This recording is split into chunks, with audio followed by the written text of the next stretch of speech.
Purpose of education, I think you all know, which you are in day-to-day business, basically from humanistic angle, from civic sense, economic angle, and of course promoting equity. In fact, if you read the Thomas Piketty's book, The Capital, he says there are two things which need to be addressed.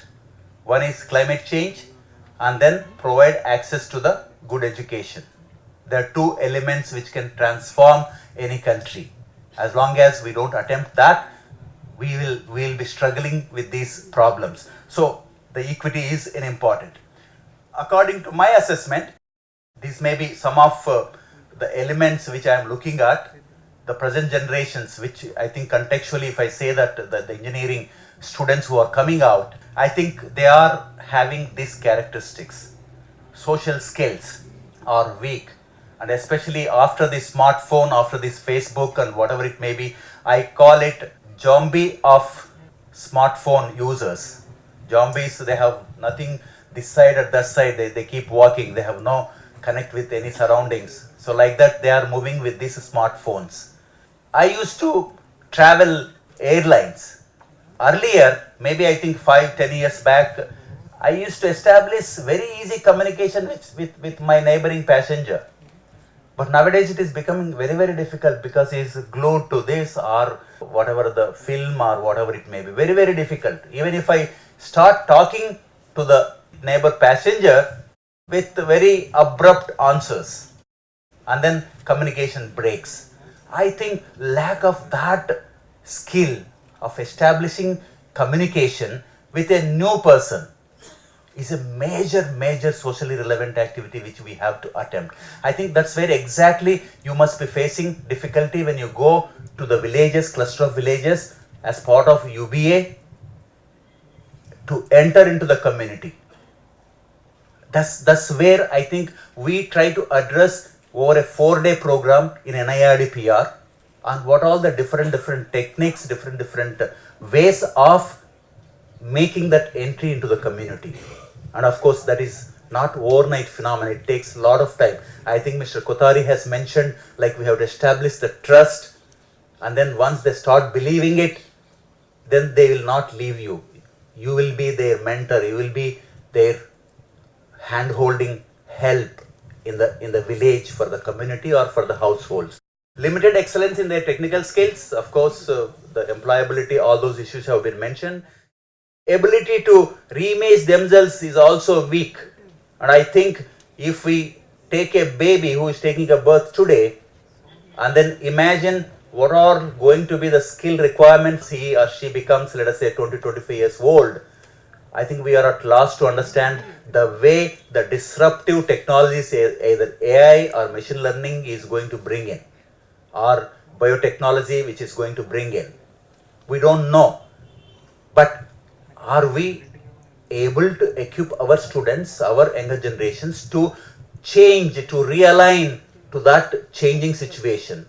Our education not address those elements, basic elements in our teaching. Is our syllabus is equipped to do that?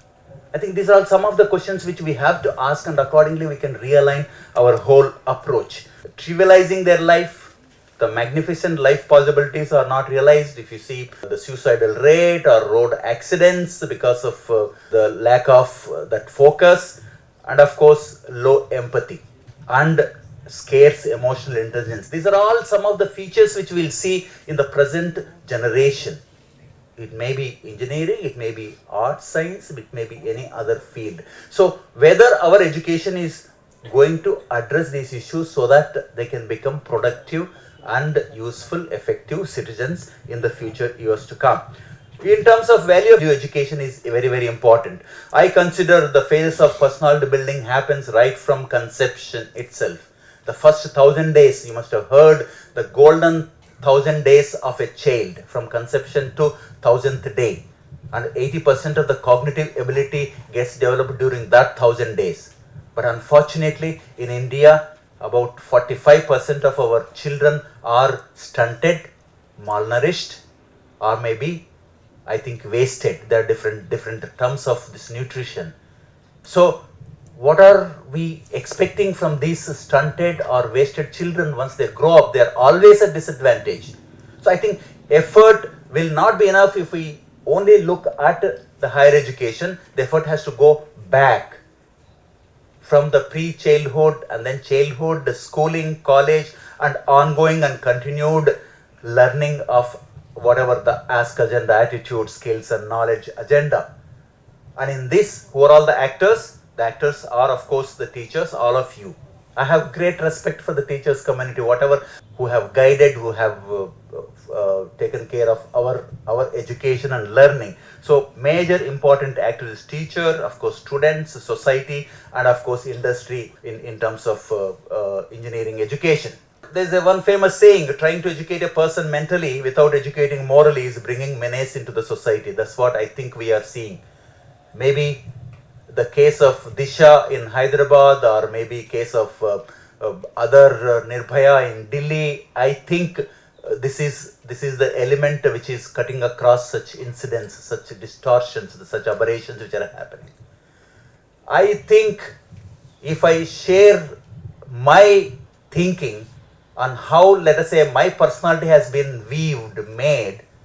When I was a child, my mother used to make me, I was the only so-called literate person during that time, especially after the crop season is over, when everybody is free in the evenings. She used to assemble about 30-40 women from the local neighborhood. I am from a very, very remote rural village. Then she used to make me read some, of course, of their importance, like the epics, Bharatam, Ramayanam, or whatever it may be. Nothing to do with the religion. They used to treat that as religion. For me, it was discharging the duty as told by my mother. Nothing got into my mind. But I think in retrospective, if I analyze and see what my personality has been shaped by subtle imbibing of those values which ran through those epics. The values, whatever the qualities of those heroes, whosoever it may be, got into me unknowingly, involuntarily. That's how my personality has been made. And unfortunately, nowadays, that is missing for majority of the students. Maybe because of our own running for our own livelihood, for our own jobs, both mother and parents are working. I think that is the missing point. So can we bring back that? May not be in the true religious sense, but some amount of such imbibing the values to create that moral education among our youngsters. I think that is the big question mark. Then secondly, there are large number of informal social institutions at village level. Again, I go back and use my example.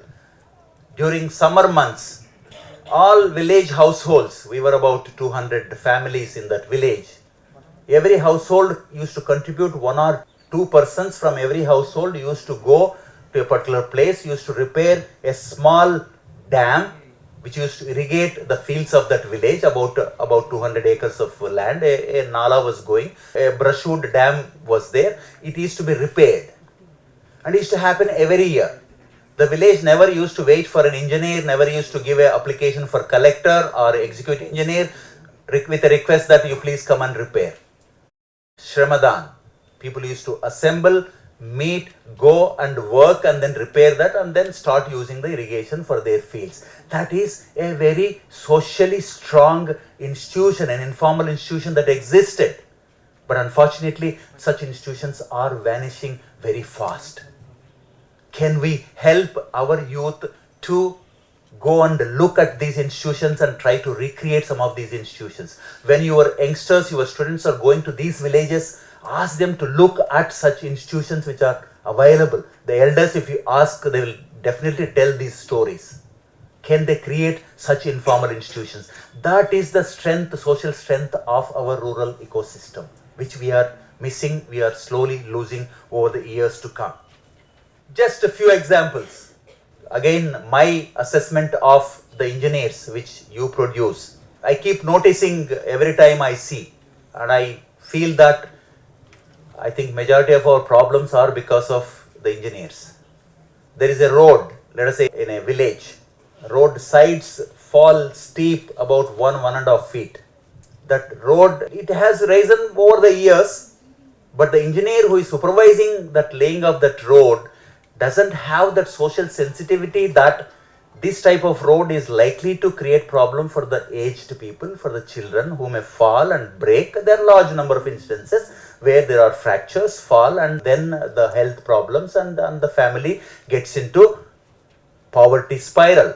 Only if, while we impart the engineering education to the civil engineers, tell that whatever road you are making, whatever drainage you are making, ultimately you should have the face of the common man who is going to use that road or that facility. If we can imbibe that thinking into that mind, and I think he will definitely make sure that he will slope the roads, and then he will not allow the roads to raise so high, whosoever may be the engineer. There are large number of instances I can quote. We come across every day. The quality of work, quality of finish. One may say that money is not the issue. It's a question of mindset, question of that social consciousness. How can we bring that social consciousness into the minds of our engineers? That is the challenge before, I think, us, and especially the teaching community, the teachers whom you are.